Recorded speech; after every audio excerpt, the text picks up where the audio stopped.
بسم الله الرحمن الرحيم.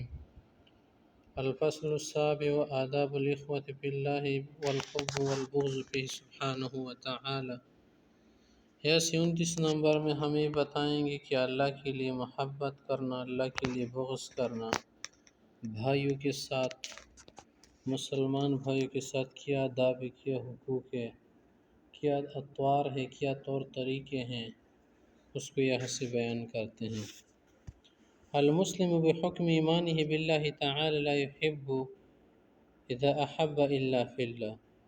مسلمان کا اس پر عقیدہ ہوتا ہے نا، اللہ پر ایمان رکھتے ہوئے کہ اللہ کے لیے ہی وہ ہم محبت کرے گا، ولا یبغض اذا ابغض الا فی اللہ، اور بغض نہیں کرے گا، جب کرے گا تو اللہ کے لیے کرے گا، لأنه لا يحب الا ما يحب اللہ ورسولہ، کہ وہی چاہتے جو اللہ رسول چاہتے، ولا یکرہ الا ما یکرہ اللہ ورسولہ، اور اسی کو ناپسند کرے گا جو اللہ و رسول کو ناپسند ہوتے پایا۔ فہو اذن بحب اللہ ورسولہ یحب وببغضہ ما یبغض، تو اللہ کی محبت کی وجہ سے محبت کرے گا، اللہ کی نہ چاہنے کی وجہ سے، کراہت کی وجہ سے کیا کرے گا، کسی سے نفرت رکھے گا۔ ودلیلہ فی هذا قول الرسول صلی اللہ علیہ وسلم، من احب للہ، جو اللہ کے لیے محبت کرے، و ابغض للہ، اللہ کے لیے کسی سے دشمنی رکھے، و اعطى للہ، جو کچھ بھی دے اللہ کے لیے دے، ومنع للہ، جو کچھ روکے اللہ کی وجہ سے، فقد استکمل الایمان، اس کا ایمان مکمل ہوا، مانو اس کے ایمان کے انوارات و برکات ثمرات بہت بڑھتے ہیں۔ وبناء علی ھذا فجمیع عباد اللہ الصالحین، تمام جو نیک بندے ہوتے ہیں نا، اس کی وجہ سے یحبہم المسلم ویولیہم، مسلمان اس سے محبت کرے گا، وجمیع عباد اللہ الفاسقین عن امر اللہ ورسولہ یبغضہم ویعادیہم، تمام اللہ کے بندے جو فاسق فاجر ہوتے ہیں، اللہ اور رسول کی وجہ سے ان سے دشمنی رکھے گا۔ بید ان ھذا غیر مانع للمسلم، لیکن اس کا یہ مطلب نہیں کہ مسلمان کے لیے پھر منع ہے ایتخذ اخوانا اصدقاء فی اللہ تعالی، کہ اللہ کی وجہ سے دوست بنائے کسی آدمی کو، یا خصوصاً بمزید محبت و وداد، کہ اس سے مزید محبت کر سکتا ہے۔ معنی ہے کہ اللہ کے لیے تو اسی ہم محبت رکھیں گے نا، اللہ کے لیے نفرت رکھیں گے، لیکن اگر ایک آدمی اللہ کے لیے محبت کر رہے ہیں ایک شخص سے، مزید اپنی محبت بھی ملا دی تو صحیح ہے۔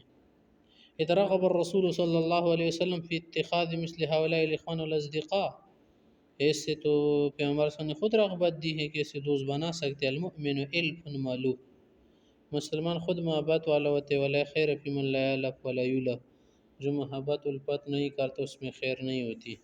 وقول دیکھ ان حول العرش منابر من نور علیہ قوم، کہ عرش کے ارد گرد منبر ہوں گے نور کے، ایسے لوگ ہوں گے کہ لباسہم نور، ان کی پوشاک بہت خوبصورت پر نور ہوگی، وجوہہم نور، چہرے پر نور ہوں گے، لیس بانبیاء ولا شہداء، نبی شہید نہیں ہوں گے لوگ، یغبطہم النبیون والشہداء، نبیوں اور شہیدوں کو پسند آئیں گے۔ یہ کون لوگ ہوں گے؟ لوگوں نے صحابہ نے پوچھا، فقال یا رسول اللہ صفہم لنا، صفت بتائیے، ان کی تعریف کیجیے۔ فقال المتحابون فی اللہ والمتجالسون فی اللہ والمتزاورون فی اللہ، اللہ کے لیے محبت کرنے والے، اللہ کے لیے بیٹھنے والے، اور اللہ کے لیے دوسرے سے زیارت کرنے والے۔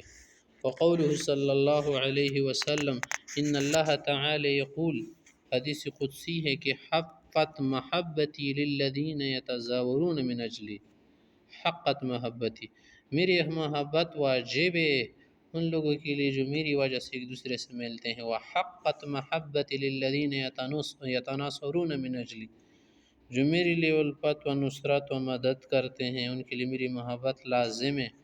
اور یہ حدیث تو واضح ہے، سب نے سنی ہوگی کہ سبعۃ یظلھم اللہ فی ظلہ یوم لا ظل الا ظلہ، 7 آدمی قیامت کے روز سخت شدت میں اور تکلیف کے وقت میں سایہ عرش کے نیچے ہوں گے، سایہ عرش میں ہوں گے۔ کون ہے؟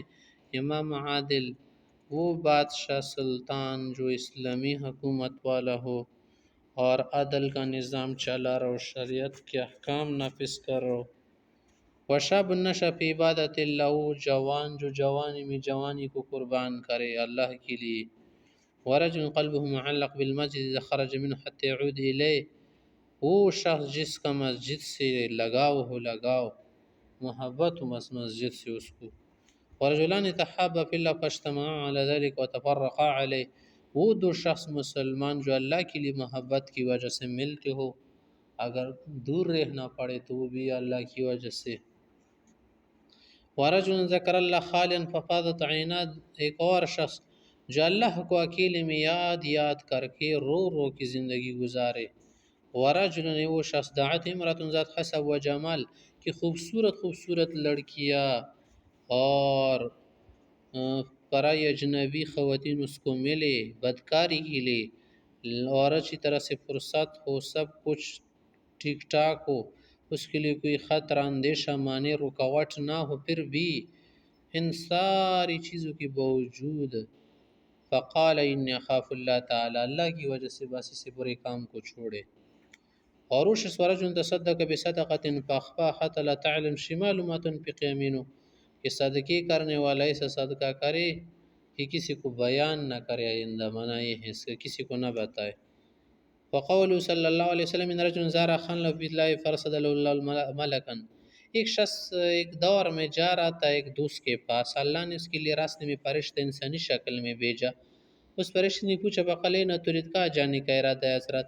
قال اريد ان ازور اخي فلانا، ایک جگہ بھائی ہیں دوست اس کے پاس جانا چاہتا ہوں. فقال لحاجت لك عند، کوئی ضرورت ہے کیا؟ قال لا ضرورت نہیں ہے، لقرابت بینک و بینا، پھر پوچھا کہ کیا قرابت ہے اس کے ساتھ کہ آپ جا رہے ہیں، رشتہ وغیرہ ہے؟ قال لا رشتہ بھی نہیں. قال فبنعمت لك عنده، کوئی آپ نے احسان کیا ہے؟ قال لا. قال فبما، کس لیے پھر جا رہے اس شخص کے پاس؟ قال احب فی اللہ، کوئی مقصد نہیں یار، بس دوستانہ تعلقات ہے، اللہ کے لیے جا رہا ہوں. قال فإن الله أرسلني إليك، اللہ نے میرے کو فرشتہ انسانی شکل میں بھیجا ہے. اخبرك بأنه يحبك لحبك إياه، کہ اللہ نے آپ سے محبت شروع کیا کیونکہ آپ اس کی وجہ سے اس سے محبت کرتے ہیں. وقد أوجب لك الجنة، اور جنت بھی واجب کر دی. وشرط هذه الإخوة أن تكون لله وفي الله بحيث تخلو من شائب بدون وعلائقها المادية بالكلية. دیکھیں دوستیاں پر جو بات ہم نے کہہ دی نا، اس کا مطلب یہ ہے کہ یہ جو تعلقات ہے یہ دنیاوی شائبوں سے اور مادی مقصد سے خالی تعلق کو کہتے ہیں. اگر آپ کا کسی سے مقصد ہے مادی طور پر، مالی طور پر، کسی اور طرح سے آپ کو مقصد ہے کہ یار میرے کام آئے گا اس لیے تعلق رکھ رہے، تو ظاہر ہے کہ تم نے تو دل ہی میں کہہ دیا کہ میرے کام آئے گا، پھر فائدہ نہیں گیا. یکون الباعث علیہ الایمان باللہ لا غیر، اور جو تعلق اس صرف ایمان اللہ کی وجہ سے کسی غیر کی وجہ سے نہ ہو. وما آدابها فہی یکون المتخذ اخا، کیا آداب یار اب اس کے، اس شخص کو دوست بنائے جس کے لیے یہ شرائط ہو دوست ہو. یکون عاقلا، ایک شخص وہ دوست رکھنا چاہے جو عاقل ہو، لأن الخیر فی اخوة الاحمق و صحبت ہی، بیوقوف شخص سے دوستی اچھی نہیں ہے.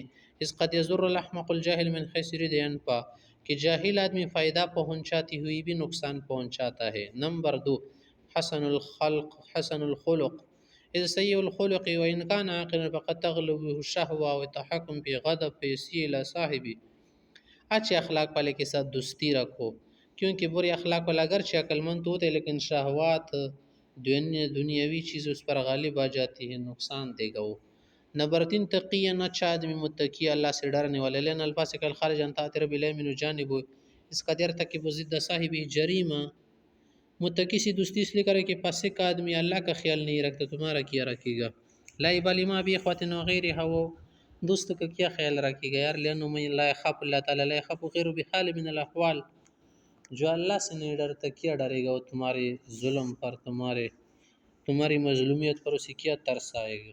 نمبر 4، ملازم للکتاب و سنت بعیدا عن الخرافۃ والبدع، ایسے شخص سے دوستی رکھ کہ جو قرآن و سنت کا تابع ہو، اللہ و رسول کی بات پر چل رہا ہو، خرافات، بدعات، آؤٹ پٹانگ باتوں سے، اناپ شناپ باتوں سے دور رہے. اذ المبتدی قد ینال الصدیق من شرب بدعتی، کیونکہ بدعتی سے دوستی کرو گے تو بدعت کی نحوست تم پہ پڑ جائے گی. ولین المبتدی وصاحب الہوا ہجرتہما متعینہ، بدعتی اور شہوانی شخص کا چھوڑنا لازم ہے. ومقاطعۃ ما لازم، ان کی دوستی کاٹنا ضروری ہے، ان سے تعلقات نقصان دہ. فکیف ممکن خلتهم و صداقتهم، ان کی دوستی کیسے جائز ہوگی. وقد وجز هذه الاداب في اختیار الاصحاب اخذ الصالحین، یہ آداب کسی ایک شخص نے اس طرح سے بیان کی. فقال یوسی ابنہ، ایک نیک آدمی تھا اپنے بیٹے سے وصیت کر کے کہہ رہا تھا کہ یا بنی اذا عرضت لك الى عرضت الى صحبت الرجال حاجہ یا اذا عرضت لك الى صحبت الرجال حاجہ، اگر تم کو ضرورت پڑے کسی سے دوستی کرنے کی نا، پس حب من اذا خدمت اسوانک، اس شخص سے دوستی کرو کہ جب تم اس کی خدمت کرو تو تمہاری حفاظت کرے، ایسا نہ کہ پوری زندگی اس کی خدمت کرو پھر وہ تمہاری حفاظت نہ کر سکے۔ وَإِن صَحِبْتَهُ زَانَكَ، اگر اس سے بیٹو دوستی کرو تو تمہیں حسن دے، اس سے تمہیں زینت ملے۔ وَإِن قَعَدْتَ بِكَ مَؤُونَةً مَانَكَ، اگر تم بھی کوئی خرچ ورچ یا کچھ آ جائے، چارجنگ وغیرہ آ جائے تمہاری مدد کرے، اصحب من اذا مددت یدک بخیر مدھا، اور اس شخص کی بھی دوستی کرو کہ جب تم اس کی طرف ہاتھ بڑھاؤ وہ بڑھا دے۔ وَإِن رَأَ مِنْكَ حَسَنَةً عَدَّهَا، اگر نیکی دیکھے تو اسے شمار کرے، اس کو لفٹ دے۔ وَإِن رَأَ سَیِّئَةً صَدَّهَا، اگر برائی دیکھے اسے روک لے۔ اصحب من اذا سَأَلْتَ وَأَعْطَاكَ، اس سے دوستی کرو جس سے تم اگر کچھ مانگے تو دے دے۔ وَإِن سَكَتَ ابْتَدَأَكَ وَإِن سَكَتَّ ابْتَدَأَكَ، اگر تم خاموش رہو تو وہ تم سے بولنا شروع کر دی، نہیں کہ تم خاموش ہو بھی ناک چڑھا دے۔ وَإِن نَزَلَتْ بِكَ النَّازِلَةُ وَاسَاكَ، اگر تمہارے اوپر کوئی مصیبت ہے تو واساک، وہ تمہاری ہمدردی کرے۔ اصحب من اذا قلت صدق قولک، ایسے شخص سے دوستی کرو کہ جب تم بولو تمہاری سچائی کو تم مانے۔ وَإِن حَاوَلْتُمْ أَمْرًا أَمَرَكَ وَإِن تَنَازَعْتُمْ شَيْئًا آثَرَكَ، اگر تم کسی چیز میں کوشش کرو تو وہ تمہیں کیا کر دے، امرک، تمہیں امیر بنا دے کہ یار چلو تم آگے میں پیچھے لیکن کام کرنا ہے۔ اگر کسی چیز میں تنازع پڑ جائے تو تمہیں ترجیح دے کہ چلو تم جو صحیح کہو بس وہی صحیح ہے۔